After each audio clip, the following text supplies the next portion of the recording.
Bismillahirrahmanirrahim. Assalamu alaikum, dear students. Welcome to the Legend Institute of Management and Sciences. This is me, Samal Salim, course instructor for the subject of economics. Dear students, आज के इस lecture में हम लोग economics को board presentation के ऊपर discuss करेंगे, क्योंकि हमारा ये टॉपिक ऐसा है, इसको हम स्लाइड्स के ऊपर नहीं कर सकते। टॉपिक का नाम है यूटिलिटी, और यूटिलिटी के अंदर हम लोग टू लॉज को डिस्कस करेंगे। हमारे पास इकनॉमिकल कुछ लॉज होते हैं, कुछ कवानीन होते हैं उस चीज़ को प्रूव करने के लिए, जिसको हम लोग इकनॉमिक्स के अंदर डिस्कस कर रहे होते हैं। तो यहाँ पर हमारे पास सबसे पहला लॉ है यूटिलिटी का, जिसको हम लोग law of diminishing marginal utility का नाम देते हैं। इसको शुरू करने से पहले मैं आप लोगों को बताता हूँ यूटिलिटी क्या होती है। यहाँ पर जो वर्ड यूज़ किया जा रहा है यूटिलिटी, ये ड्राइव हुआ है वर्ड यूटिलाइजेशन से। यूटिलाइजेशन का मतलब होता है किसी भी चीज़ को जब हम लोग यूज़ करते हैं, किसी भी चीज़ को इस्तेमाल करते हैं, उससे हासिल होने वाला जो यूज़फुलनेस होती है, सेटिस्फेक्शन होती है, कंजम्पशन होती है, उसको हम लोग यूटिलिटी का नाम देते हैं। यूटिलिटी इकनॉमिक के अंदर वर्ड यूज़ किया जाता है यूटिलाइजेशन के हवाले से। किसी भी चीज़, किसी भी नीड की सेटिस्फेक्शन के लिए या नीड फुलफिलमेंट के लिए हम लोग जब किसी कमोडिटी को यूटिलाइज़ करते हैं, उसको हम लोग यूटिलिटी का नाम देते हैं, उसकी यूज़फुलनेस, सेटिस्फेक्शन और कंजम्पशन। फिर बात आती है टोटल यूटिलिटी की। टोटल यूटिलिटी का मतलब ये है कि आप कोई भी कमोडिटी अपनी नीड सेटिस्फेक्शन के लिए जब इस्तेमाल करते हैं, उससे हासिल होने वाला जो टोटल यूटिलिटी होती है, टोटल सेटिस्फेक्शन होती है, उसको हम लोग टोटल यूटिलिटी का नाम देते हैं। यहाँ पर देखें आप लोग 10, 15, 20, 25 हम लोगों ने 4 कमोडिटीज़ यूज़ की हैं, 1, 2, 3 एंड 4। और इन 4 चीज़ों से हासिल होने वाली जो यूटिलिटी है, उसको अगर हम लोग सम अप कर दें तो वो हमारे पास बनती है 70, यानी ये हमारी क्या है, टोटल यूटिलिटी कहलाती है। अब मैं आपको यहाँ पर एक एग्जांपल देता हूँ कि हम लोग यूटिलिटी को किस तरह से एक्सप्लेन कर सकते हैं in a better way. For example, आपको प्यास लगती है। प्यास क्या है, आपकी एक नीड है, थर्स्ट आपकी एक नीड है। उस नीड सेटिस्फेक्शन के लिए जो कमोडिटी आप यूज़ करते हैं वो वाटर है। तो अब मैं आपको यहाँ पर बताता हूँ कि आप जब शदीद प्यासे होते हैं, आप 1 गिलास पानी का पीते हैं, तो उससे हासिल होने वाली जो सेटिस्फेक्शन होती है वो आपकी इनिशियल सेटिस्फेक्शन कहलाती है, इनिशियल यूटिलिटी कहलाती है। अब क्या है जी, आप अगला गिलास पानी का पीते हैं, उससे अगला पीते हैं, तो जैसे जैसे आप कमोडिटीज़ की तादाद को बढ़ाते चले जाते हैं, आपकी यूटिलिटी क्या होती चली जाती है, रिड्यूस होती चली जाती है। यानी अब जब पहला गिलास पानी का पिया आपने, उससे आपको मैक्सिमम सेटिस्फेक्शन मिलेगी। उससे नेक्स्ट जब आप पानी का गिलास पीते हैं, उससे पहले गिलास की निस्बत कम यूटिलिटी आपको मिलती है। इसी तरह से आप तीसरा गिलास पानी का पीते हैं, चौथा गिलास पानी का पीते हैं, तो उससे क्या होता है, आपकी सेटिस्फेक्शन जो है वो कम होती चली जाती है। तो इसको हम लोग ना, यही बेसिकली क्या है, यूटिलिटी है, और इसी यूटिलिटी को ही हम लोग law of diminishing marginal utility के अंदर डिस्कस करेंगे। टोटल यूटिलिटी के बाद हमारे पास आती है मार्जिनल यूटिलिटी। मार्जिनल यूटिलिटी को उर्दू में कहते हैं मुख्ततम अफादा। मुख्ततम अफादा का मतलब ये है कि एडिशनल जो यूटिलिटी होती है gain from the next unit of commodity, उसको हम लोग मार्जिनल यूटिलिटी का नाम देते हैं। अब मार्जिनल यूटिलिटी या तो इंक्रीज़ होती है या फिर डिक्रीज़ होती है, तो ये दोनों इसकी कंडीशंस हो सकती हैं। यानी कि हर ज़ायद अकाई के इस्तेमाल पर हासिल होने वाला जो अफादा होता है वो आपका मुख्ततम अफादा यानी आपकी मार्जिनल यूटिलिटी कहलाती है। तो ये थी हमारे पास 3 basic terminologies, utility, total utility and then marginal utility. अब हम लोग चलते हैं अपने लॉ की तरफ, जिसको अंडरस्टैंड करना हमारे लिए आसान हो जाएगा, क्योंकि अब हमें यूटिलिटी का थीम समझ आ गया है कि यूटिलिटी एक्चुअली होती क्या है। अब मैं यहाँ पर एक टेबल ड्रॉ करूँगा और डायग्राम ड्रॉ करूँगा, उससे मैं आपको एक्सप्लेन करता हूँ। जी स्टूडेंट्स, यहाँ पर हमारे पास law of diminishing marginal utility की डेफिनेशन है। This law states that if a consumer consumes more and more units of a specific product, the marginal utility becomes decreased and continuous use may result as negative utility. अब ये law हमें ये कहता है कि अगर एक कंज्यूमर किसी एक स्पेसिफिक प्रोडक्ट की कंजम्पशन कॉन्टीन्यूस जारी रखता है, तो उसकी मार्जिनल यूटिलिटी डिक्रीज़ होते होते 0 पॉइंट तक चली जाती है, और अगर कंज्यूमर उस चीज़ का इस्तेमाल फिर भी करता रहे तो उसकी मार्जिनल यूटिलिटी नेगेटिव भी हो सकती है। ठीक है, जैसे मैंने आपको एग्जांपल दी है कि आप पानी का गिलास पीते हैं शदीद प्यास लगने की सूरत में, और अगर आप लोग उसके मज़ीद गिलास पीते चले जाते हैं तो आपकी मार्जिनल यूटिलिटी हर अगले गिलास के ऊपर कम होना शुरू हो जाती है, और कम होते होते एक पॉइंट ऐसा आता है कि उसकी मार्जिनल यूटिलिटी ज़ीरो भी हो जाती है। उसका मतलब ये है कि उस पानी के गिलास का हमें कोई फ़ायदा नहीं पहुंच रहा होता। अगर हम लोग ज़ीरो यूटिलिटी के बाद भी उसकी कंजम्पशन को जारी रखते हैं तो क्या होता है, उसकी मार्जिनल यूटिलिटी नेगेटिव होना शुरू हो जाती है, यानी कि मोर यूनिट्स आपको फ़ायदा पहुंचाने के बजाय नुकसान देना शुरू कर देते हैं। अब हम लोग देखते हैं एक टेबल के ज़रिए और डायग्राम के ज़रिए किस तरह से हम लोग इसको एक्सप्लेन कर सकते हैं। जी स्टूडेंट्स, ये हमारे पास टेबल है law of diminishing marginal utility का। इसमें सबसे पहले हम लोगों ने यूनिट्स लिए हैं, फिर हमने टोटल यूटिलिटी और उसके बाद मार्जिनल यूटिलिटी ली है। अब मार्जिनल यूटिलिटी क्या होती है?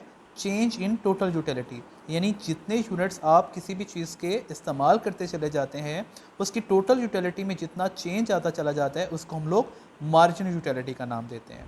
सबसे पहले हम लोग लेते हैं जी फर्स्ट ग्लास ऑफ वाटर, पहला गिलास पानी का हमने पिया, उससे हासिल होने वाली जो यूटिलिटी है वो 20 है। ठीक है, और उसकी मार्जिनल यूटिलिटी भी 20 रहेगी, क्योंकि अभी आपकी टोटल यूटिलिटी में कोई चेंज नहीं आया, क्योंकि आपने क्या किया है, फर्स्ट यूनिट ऑफ कमोडिटी को कंज्यूम किया है। उसके बाद हम लिखते हैं second class of water. Second class of water पे आपको टोटल यूटिलिटी जो हासिल होती है वो 32 होती है। ठीक है, अब 32 और 20 का जो डिफरेंस है, यानी मोर एडिशनल यूनिट को कंज्यूम करने पर जो आपको यूटिलिटी गेन हुई है वही आपकी क्या है, मार्जिनल यूटिलिटी है, यानी 32 minus 20 is equal to 12। Then third glass of water, तीसरे पानी के गिलास को पीने पर आपकी जो टोटल यूटिलिटी है वो 40 है। अब 40 माइनस 32 8। आप लोग देख रहे हैं जैसे हम लोग अपने यूनिट्स में इजाफा करते चले जा रहे हैं उसकी कंजम्पशन में, आपकी टोटल यूटिलिटी तो इंक्रीज़ हो रही है जबकि आपकी मार्जिनल यूटिलिटी डिक्रीज़ हो रही है, और यही हमें law of diminishing marginal utility कहता है। डिमिनिशिंग का मतलब क्या होता है, किसी भी चीज़ में डिक्रीज़ आना, किसी भी चीज़ में कमी वाक़ होना। तो आप लोग देख रहे हैं जैसे जैसे आपकी टोटल यूटिलिटी इंक्रीज़ हो रही है आपकी मार्जिनल यूटिलिटी डिक्रीज़ होती चली जा रही है। इसी तरह से हम लोग देखते हैं फोर्थ क्लास ऑफ वाटर के ऊपर आपकी टोटल यूटिलिटी 42 है और आपकी मार्जिनल यूटिलिटी 2 है, यानी 42 minus 40 is equal to 2। Fifth glass of water पे आपकी टोटल यूटिलिटी क्या रहती है, कांस्टेंट रहती है। अब ये वाला वो पॉइंट है जहाँ पर आपकी मार्जिनल यूटिलिटी क्या हो जाएगी, ज़ीरो हो जाएगी। इसका मतलब ये है कि अब आप लोग अगर उस कमोडिटी को यानी ग्लास ऑफ वाटर को मज़ीद इस्तेमाल करते हैं, यानी मज़ीद पानी पीते हैं, तो अब आपको इसका कोई फ़ायदा नहीं होगा, कोई अफादा हासिल नहीं होगी। अब आपकी नीड सेटिस्फाई फुली सेटिस्फाई हो गई है। अब अगर आप लोग एडिशनल यूनिट्स को कंज्यूम करते चले जाएंगे तो उसका आपको यूटिलिटी यानी सेटिस्फेक्शन नहीं मिल रही, बल्कि क्या हो रहा है, वेस्टेज ऑफ रिसोर्स हो रहा है, यानी वो पानी आप लोग ज़ाया कर रहे हैं, क्योंकि आपकी जो नीड थी थर्स्ट की वो फुलफ़िल हो चुकी हुई है। अब आपकी मार्जिनल यूटिलिटी क्या हो गई है, ज़ीरो हो गई है। लेकिन अगर कंज्यूमर उस कमोडिटी का इस्तेमाल मुसलसल जारी रखता है, यानी छठा गिलास पानी का पीता है, तो उसकी टोटल यूटिलिटी भी क्या होना शुरू हो जाती है, डिक्रीज़ होना शुरू हो जाती है, यानी 39, क्योंकि जैसे मैंने पहले बताया है आपकी नीड सेटिस्फाई हो चुकी है। अब अगर आप लोग मज़ीद भी पानी पिएंगे तो उससे आपकी जो नीड सेटिस्फेक्शन है उसके ऊपर कोई फ़र्क नहीं पड़ेगा, और आप लोग देखें उसका इफ़ेक्ट मार्जिनल यूटिलिटी पे क्या होगा, वो क्या हो जाएगी, नेगेटिव होना शुरू हो जाएगी, यानी कि 39 माइनस 42 इज इक्वल टू -3। इसी तरह से अगर आप लोग सातवां गिलास पानी का भी पी लेते हैं उससे आपकी टोटल यूटिलिटी भी मज़ीद क्या हो जाएगी, कम हो जाएगी, और आपकी मार्जिनल यूटिलिटी भी क्या हो जाएगी, पहले से मज़ीद माइनस की तरफ चली जाएगी, -5 की तरफ। 34 माइनस 39 इज इक्वल टू -5। तो ये था जी हमारे पास law of diminishing marginal utility का टेबल, जिसके अंदर हम लोगों ने एक प्रोडक्ट को बेस लिया है, यानी वाटर को, उसके हम लोगों ने यूनिट्स की कंजम्पशन को देखा है, कि किस तरह से आप उसके यूनिट वाइज कंजम्पशन को बढ़ाते चले जाएं तो उसका इफेक्ट आपकी टोटल यूटिलिटी और आपकी मार्जिनल यूटिलिटी पर क्या होता है। अब यहाँ पर मैं आपको बताता हूँ कि हमारे पास इनिशियल यूटिलिटी कौन सी है, पॉजिटिव यूटिलिटी कौन सी है, ज़ीरो यूटिलिटी कहाँ है और नेगेटिव यूटिलिटी कहाँ है।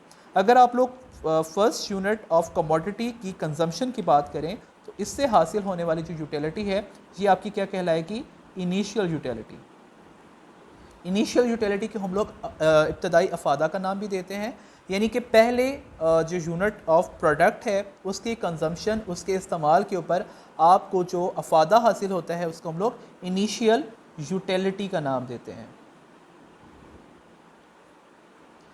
ठीक है, उसके बाद अब जहाँ तक आपकी यूटिलिटी क्या रहेगी, पॉजिटिव रहेगी, लाइक ज़ीरो से पहले पहले वो आपकी क्या कहलाएगी, पॉजिटिव यूटिलिटी कहलाएगी। लाइक जहाँ पर आपकी यूटिलिटी ज़ीरो नहीं हो जाती उन तमाम यूनिट्स तक आपकी जो यूटिलिटी कहलाएगी वो क्या कहलाएगी, आपकी पॉजिटिव यूटिलिटी।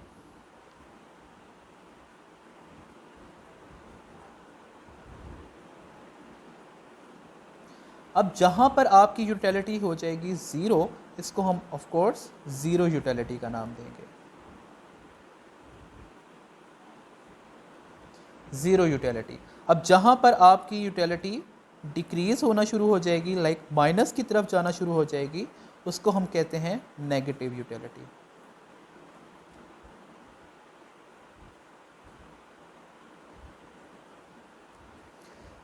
जी ठीक है, क्लियर है। अब हम लोग चलते हैं इसी टेबल के डायग्राम को ड्रॉ करते हैं। डायग्राम में देखते हैं कि इसकी क्या इसके कर्व्स की क्या डायरेक्शन होती है, कैसे कैसे वो मूव करता है, upward then downward then zero से होते हुए वो माइनस की तरफ कैसे मूव करता है।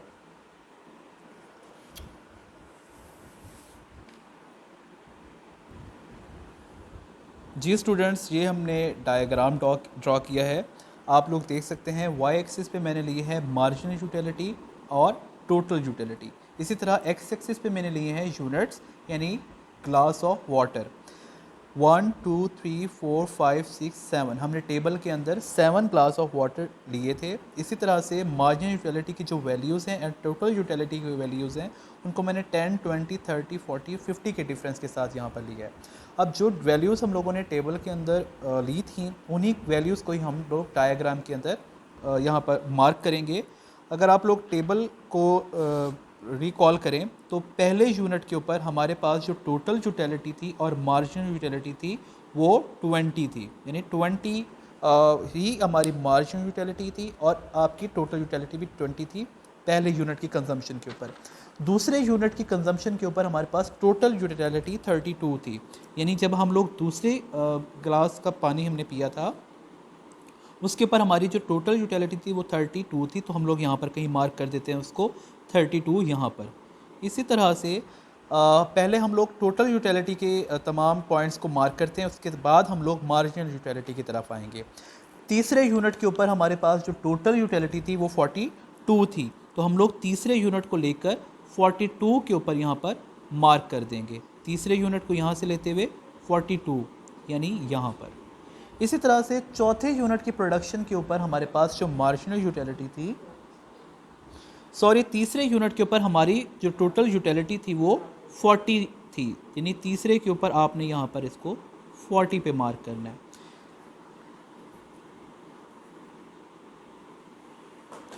चौथे यूनिट की कंजम्पशन के ऊपर हमारे पास जो टोटल यूटिलिटी थी वो 42 थी, तो 40 से कुछ ऊपर यहाँ पर कहीं जाकर पाँचवां यूनिट हमने जब कंज्यूम किया था, पाँचवें और चौथे यूनिट की जो हमारे पास यूटिलिटी थी वो सेम थी यानी 42, तो हम लोग इसको भी यहीं पर मार्क करेंगे।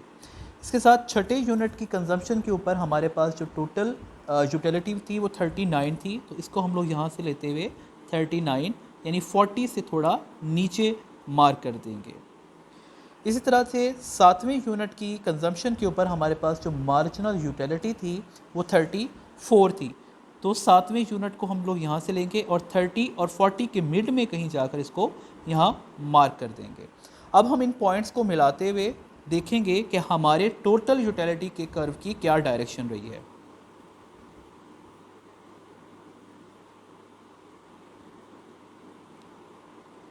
ये हमारे पास जो कर्व ड्रॉ हुआ है ये हमारे पास टोटल यूटिलिटी का कर्व है। आप लोग देख रहे हैं टोटल यूटिलिटी भी बढ़ते बढ़ते फिर गिरना शुरू हो गई है। इसका मतलब ये है कि जब आप लोग एडिशनल यूनिट्स को एक हद से तजावुज़ करते हुए भी इस्तेमाल करते रहते हैं तो उसकी टोटल यूटिलिटी भी गिरना शुरू हो जाती है। अब हम लोग देखते हैं मार्जिनल यूटिलिटी के पॉइंट्स को कि उनकी क्या डायरेक्शन रही है, उनकी क्या मूवमेंट रही है। पहले यूनिट के ऊपर आपकी मार्जिनल यूटिलिटी भी 20 थी। इसी तरह से सेकंड यूनिट की कंजम्पशन के ऊपर आपकी जो मार्जिनल यूटिलिटी थी वो 12 थी। 10 से थोड़ा ऊपर 12 पे हम इसको मार्क कर देंगे। इसी तरह से थर्ड यूनिट की कंजम्पशन के ऊपर आपकी जो मार्जिनल यूटिलिटी थी वो 8 हो गई थी। तो हम लोग थर्ड यूनिट यहाँ पर लेंगे। 10 से थोड़ा नीचे हम लोग देखेंगे, इसको यहाँ पर मार्क करेंगे। अब इसी तरह से चौथे यूनिट की कंजम्पशन के ऊपर हमारे पास जो मार्जिनल यूटिलिटी है वो 2 हो गई थी। तो 0 पॉइंट इनिशियल पॉइंट से थोड़ा ऊपर यहाँ पर हम इसको मार्क करेंगे। इसी तरह से आप लोग देखते हैं कि आपका 5वां यूनिट हमने जब कंज्यूम किया था तो 5वें यूनिट की कंजम्पशन के ऊपर हमारी जो मार्जिनल यूटिलिटी थी वो 0 ही थी। तो ये यही वाला पॉइंट है क्योंकि यहाँ पर 0 इसी लाइन के बिल्कुल बराबर है। छठे यूनिट की कंजम्पशन के ऊपर आपकी मार्जिनल यूटिलिटी क्या होने लगी थी नेगेटिव यानी डिक्रीज़। तो वो यहाँ पर कहीं आएगा इसका यहाँ नहीं, यहाँ। अब इसी तरह से 7वें पे -5 हो गई थी। तो हम लोगों ने यहाँ पर देखा कि आपके मार्जिनल यूटिलिटी के कर्व की डायरेक्शन कुछ इस तरह से रही, यानी इनिशियल 0 पॉइंट से क्रॉस करते हुए वो कहाँ तक चली गई, नेगेटिव की तरफ चली गई। तो ये हमारे पास कर्व किसका है, मार्जिनल यूटिलिटी का। तो यहाँ से हमें मार्जिनल यूटिलिटी और टोटल यूटिलिटी का जो डायरेक्शन है, जो उनकी मूवमेंट है वो समझ आ गई। इस डायग्राम से इससे पहले हमने जो टेबल ड्रॉ किया है उससे भी हमें इसकी जो ओवरऑल जो law of diminishing marginal utility का जो थीम है वो क्लियर हो गया है। तो इसके साथ ही मैं आपको यहाँ पर ये भी मार्क करके बता देता हूँ कि हमारी इनिशियल यूटिलिटी कौन सी है डायग्राम में, हमारी पॉजिटिव यूटिलिटी कहाँ तक है और फिर हमारी zero utility and then negative utility कहाँ पर है। अगर आप लोग इस पॉइंट की बात करें 20 की, तो ये हमारे पास क्या था, इनिशियल यूटिलिटी थी। इसी तरह से आप लोग जब इस एरिया की बात करते हैं तो ये हमारे पास क्या है, पॉजिटिव यूटिलिटी है क्योंकि यहाँ पर यूटिलिटी बढ़ रही है। इसी तरह से ये वाला पॉइंट जो है ये आपका ज़ीरो यूटिलिटी को रिप्रेजेंट कर रहा है और इसी तरह से ये वाला जो कोई एरिया है यहाँ पर आपकी नेगेटिव यूटिलिटी है जी। तो ये था जी law of diminishing marginal utility. I hope कि आपको समझ आया होगा। अगर फिर भी आपको कोई कन्फ्यूजन है टेबल में यूटिलिटी की डेफिनेशन में या मार्जिनल यूटिलिटी की डेफिनेशन में, law of diminishing marginal utility की डेफिनेशन में, इस डायग्राम में, तो आप लोग मुझसे पूछ सकते हैं। इंशाल्लाह नेक्स्ट लेक्चर के अंदर हम लोग इसका सेकंड लॉ डिस्कस करेंगे, law of equal marginal utility, जिसके अंदर आपकी मार्जिनल यूटिलिटी इक्वल रहती है। ठीक है जी स्टूडेंट्स, हमारे पास इस लॉ की कुछ लिमिटेशंस हैं। लिमिटेशंस का मतलब ये है कि कौन सी ऐसी दो कंडीशंस हैं जहाँ पर ये वाला लॉ इम्प्लीमेंट नहीं होता। सबसे पहले हम बात करते हैं मनी की, यानी पैसा हमारे पास जितना हो उतना कम होता है। तो हम लोग हमारी इस पैसे को, मनी को अर्न करने की जो डिज़ायर होती है वो कभी भी कम नहीं होती। तो हमारे पास जितनी ज़्यादा पैसे की कंजम्पशन होती चली जाती है, हमारा ये लॉ इस कंडीशन के ऊपर इम्पोज नहीं किया जा सकता। ठीक है। इसी तरह से हमारे पास क्या है, रेयर कलेक्शंस। कुछ लोग होते हैं जिनको कुछ चीज़ें इकट्ठी करने का बहुत ज़्यादा शौक़ होता है, लाइक एंटीक कॉइन्स होते हैं, करेंसी नोट्स होते हैं, एंटीक कोई भी ऐसे आइटम्स होते हैं जिनको वो अपने पास बहुत ज़्यादा तादाद में रखना चाहते हैं। तो वो जितनी ज़्यादा उनकी कंजम्पशन करते चले जाते हैं, जितना ज़्यादा उनका स्टॉक अपने पास सेव करते चले जाते हैं, उनकी डिज़ायर मज़ीद बढ़ती चली जाती है। तो हम लोग तो इस लॉ में ये बात कर रहे थे कि हम लोग अपनी नीड सेटिस्फेक्शन के लिए किसी भी कमोडिटी का जब कॉन्टीन्यूस यूज़ करते रहते हैं तो उसकी मार्जिनल यूटिलिटी और टोटल यूटिलिटी कम होना शुरू हो जाती है। जबकि ये दो ऐसी कंडीशंस हैं जहाँ पर आपका law of marginal utility impose नहीं होता। First is money, second is rare collections. तो ये था आज का हमारा टॉपिक, जिसको हम लोगों ने बड़ी डिटेल के साथ डिस्कस किया है। इसके अंदर हमने सबसे पहले यूटिलिटी, उसके बाद टोटल यूटिलिटी, उसके बाद मार्जिनल यूटिलिटी की डेफिनेशंस को डिस्कस किया है, और उसके साथ हम लोगों ने law of diminishing marginal utility की भी डेफिनेशन को देखा है, उसका टेबल ड्रॉ किया है, डायग्राम ड्रॉ किया है, और इसकी लिमिटेशंस को डिस्कस किया है। अल्लाह हाफिज़।